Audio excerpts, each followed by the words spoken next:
So welcome back everybody to Forza Horizon 4. Today we're doing another seasonal championship called Diagon Rally. I'm sure you understand the reference to that.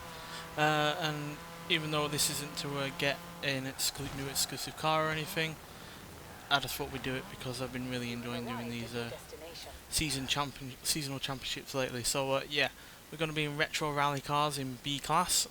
Not upgraded any like usual. Just because it's more fun, which I kind of stated in the previous video where we did one of these seasonal championships. I prefer to do them stock.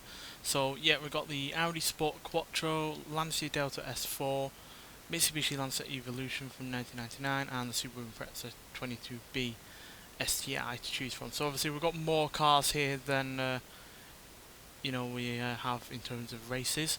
So I'm going to go for the Subaru to start with.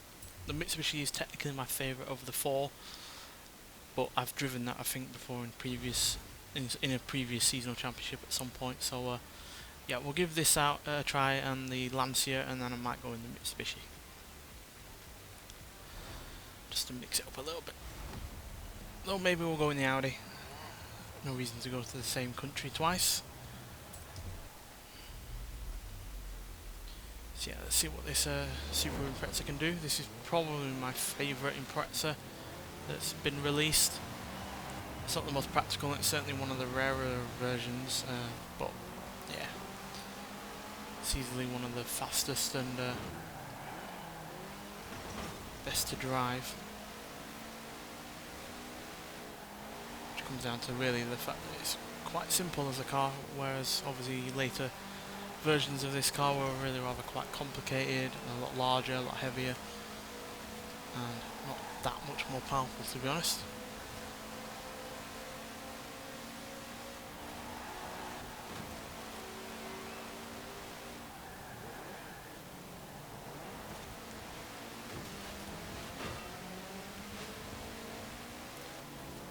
So we've got the classic rally car from the Ford Escort, and then we've got a Lancia right next to us, the 037. In fact, there's two Fords up ahead, another Subaru that's like mine, and a Lancia behind us, and another Ford behind that. Seems like the Escort is one of the more popular vehicles on this championship. To be honest, I've never been a big fan of that version of the Escort. I know a lot of people are, but to me it just seems a little bit on the weaker side. And at the end of the day, it is just just a jumped up Escort, which is obviously or at least was in that version, a very common vehicle in the UK. So unless you're in the know in terms of cars, you really wouldn't tell much different from a standard Escort. Obviously the wing is something that isn't on a normal Escort, but to be honest, back in the 90s plenty of people were sticking wings on their cars, so most people probably just think it's an aftermarket thing. But we are now leading. I'll probably bump up the difficulty again before we get into the next race.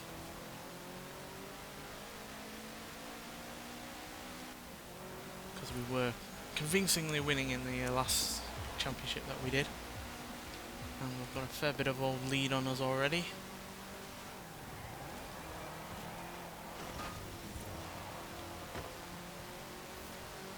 Weirdly, despite this being the rally championship, unlike the one with the Holdens, we are not really going off-road. Or maybe that'll change with the next two races. Yeah, we're pulling out a substantial lead now. I'd like to say it's because of my driving skills, but it's clearly not.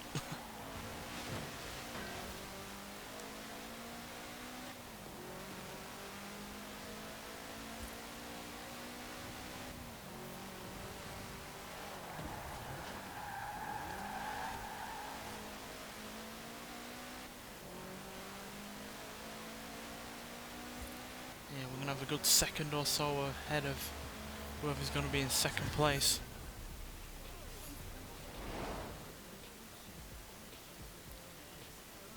More than 2 seconds ahead, in fact, so that's yeah, pretty surprising.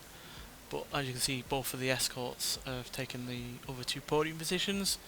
with another Subaru 22B in 4th, and then a Lancia 37 in 5th, with the likes of the Audi Quattro far behind in 6th. So yeah, and as you can see, the Ford Escort is easily the most popular vehicle in this series so far. But nonetheless, let's get on to the second race. Right, so we're going to get in a Lancia for the next race, and yeah, as you can see, between that and the Subaru, there's a fair bit of a difference. Granted, the Subaru is better in terms of horsepower, better in terms of torque, but the Lancia has more than 150 pounds less in terms of weight. It's probably better balanced, because more weight at the rear is better than more weight at the front, I find. But as you can see, acceleration is also better because of the lack of weight.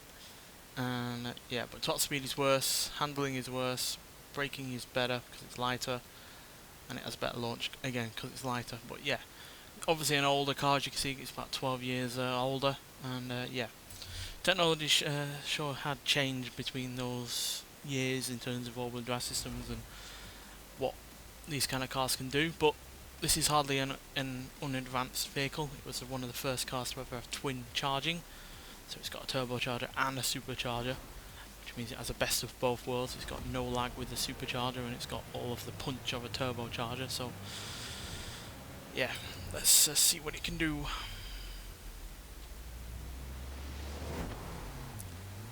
Now, granted, this is mid-engine, so it's going to be a different kind of beast to drive. It's certainly going to be a bit more archaic in terms of its suspension, as well as all-wheel drive system.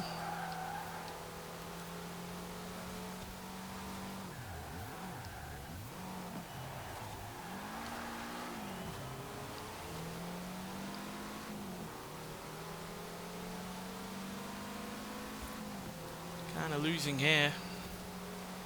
37 certainly has legs on it.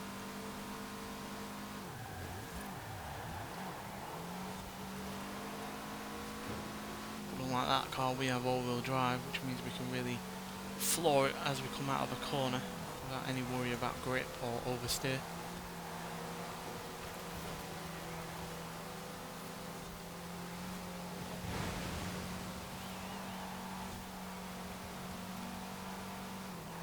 I do wish we had more Lancias on Forza games. So they've got a great collection in their back catalogue, to be honest. Obviously they don't really make any nice cars now, as they're just a offshoot of Fiat, but yeah, they had plenty of great cars. If you ever saw that Top Gear episode where they went through a bunch of different Lancias that were great. Yeah, we don't have most of them on this game. We have the 037, we have the Fulvia, we have the Stratos, we have the Delta Integrale. I think that's it in terms of the cars that they show. We don't have the Monte Carlo, we don't have the FEMA, which I really would like, because I love my saloon cars that are quick, and that is a car that has a Ferrari engine in it, so that would be really nice to have.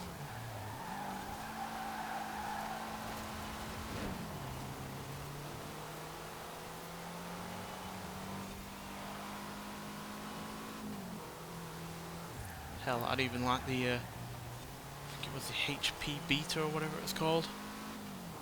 That shooting brake vehicle that they raced against the Morris Marina. I'd even like that in a game, to be honest. I just like the varied amount of cars that could be coming in a game.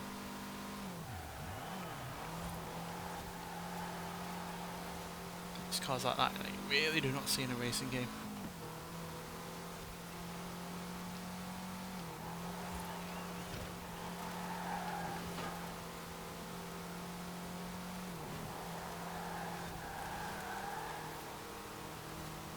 I just hope the new Forza Motorsport game isn't going to be one that's solely focusing on track racing, track cars, GT cars and the like, because that teaser trailer that we had solely focused on those vehicles, and it got me a little bit worried.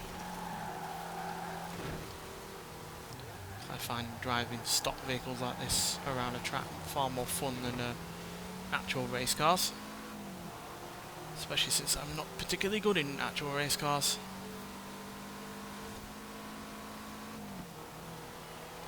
probably comes down to practice, but I'm far more used to vehicles with massive flaws in them, you know, oversteer, understeer, bad brakes, wobbly suspension and the like. Whereas race cars generally have no flaws with them, and I just can't get my head around the amount of grip and the turning that they have on the go. Just messes with me, to be honest. I'm more used to slower steering and lack of grip at times, especially with cars like this. Come on, fellow Lancia in front of us. Looking like it's going to be a Lancia podium finish for the lot of us. Gaining. Oh, second place. The Delta did not come for us on that one, unfortunately, purely because there was another one in front of us. Not all that far behind though, only 0.1 of a second, but 0.1 of a second is the difference between 16 points and 20 points, so yeah, that is a bit annoying, to be honest, but we are still ahead by 2 points, so yeah, we cannot afford to lose in the next and final race, so let's get to it. Right, so we're going to get in the Sport Quattro from Audi now. As you can see, a significant amount of horsepower and torque over the Lancia. Less torque than the Subaru, but again more power, and yeah, only weighs a little bit more, as you can see, and is slightly better balanced as well. And yeah, acceleration and speed are either better or as good, but handling and braking again is significantly worse, which is no surprise.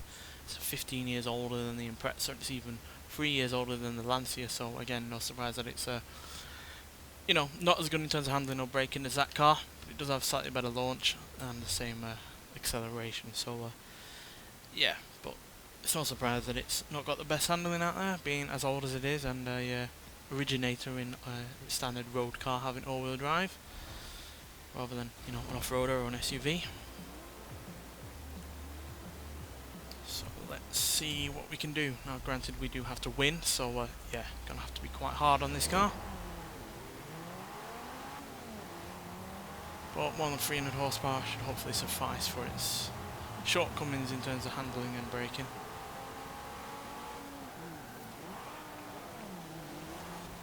Which, to be honest, aren't awful, especially for a car from the early 80s. But yeah, the more modern vehicles are certainly going to have better handling than I am, especially if they've been upgraded, which the Subaru up front looks like it has been.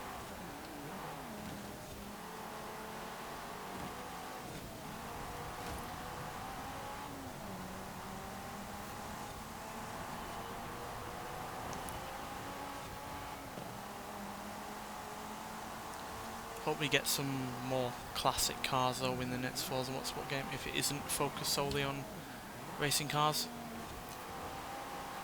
Because this is the this is the oldest Audi we've had for the longest time on Forza games. I know you could technically call the Auto Union racing car a Audi, but in terms of road cars, this has for the longest time been the oldest one we've had. Which is, again, is a shame, because Audi have done plenty of great cars over the years, either before this or after, just haven't had. You have to go a good 10 years or so after this until you get to the next Audi. And then it's from there on in 2000s onwards. So yeah, I just hope there's a lot more variety, either in terms of new cars or old cars, or both, in the next Forza game, because yeah, there's so many cars out there that I'd just love to try out. Obviously it's a bit different to trying them out in real life, but considering a lot of these cars I'll never get to see, let alone actually drive, it's just nice to you know, experience them in some way.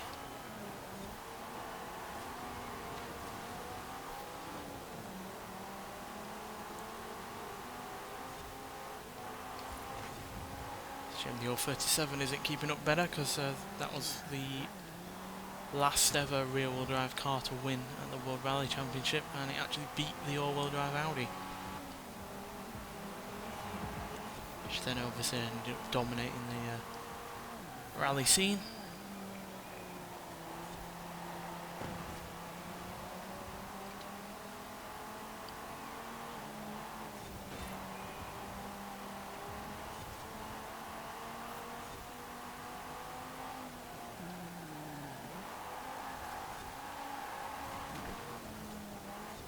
Now obviously I already have the main reward for completing this championship by coming in first, in the form of the 1994 Toyota Celica. But if you haven't already got it when it was last available, then yeah, this is a great championship to do, to get your hands on that car. It's not my favourite car that's been put in the festival playlist, but it is a good, solid car in its own right. And well worth the effort of just doing a few races. Which, to be honest, to me isn't really effort, because I do enjoy really doing these. And I feel kind of annoyed that I've neglected doing them outside of the last couple of times that we've done them. And there we go, we get the win. Not as convincing as the win the first time round, because yeah, we're not even a second ahead, but yeah, at least it's a win and gives us those all important 20 points, which obviously we need to guarantee the championship. And there we go, 6 points ahead of the Ford Escort, with the two Lancia, no, all of the Lancias pretty much coming in behind the Ford, then the Subaru, then another pair of Lancias, then a Subaru, then a Ford, and then a Lancia again. So yeah, the Subarus did not do really all that well there, which is surprising considering how dominant I was in my first race and won. But nonetheless, thanks for watching, and I'll see you in the next one. Bye.